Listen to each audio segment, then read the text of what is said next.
Bapak Haji Muhammad Amin Mahmud selaku Aceh, dan juga kami masyarakat Pesangan Kabupaten Birun yang tergabung dalam organisasi Forum Komunikasi Masyarakat Pesangan Raya atau FKMPR yang bermukim di Kota Loksmawe dan sekitarnya menggelar silaturahmi dan halal bihalal di Aula SMK Negeri 2 Loksmawe.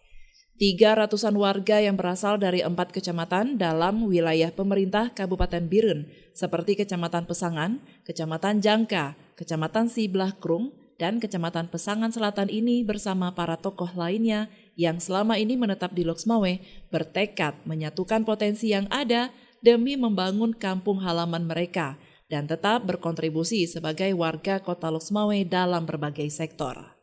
Dalam forum tersebut juga dibicarakan pembangunan masjid yang pernah digagas oleh mantan Bupati Saifan Nur dan akan terus dilanjutkan dengan segala sumber daya yang ada. Begitu juga hal lainnya yang dianggap perlu untuk masyarakat disinggung dalam pertemuan tersebut. Tausiah yang mengangkat makna halal bihalal juga disampaikan oleh Ustadz Dr. Damanhur yang juga merupakan seorang akademisi alumni Universitas Al-Azhar Kairo, Mesir, mampu menambah nilai religius dari pertemuan tersebut.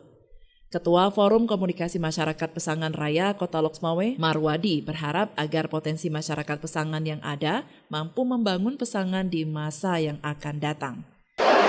Rangka memperkenalkan satu rahim sama warga Pesangan Raya yang ada di Loksmawe.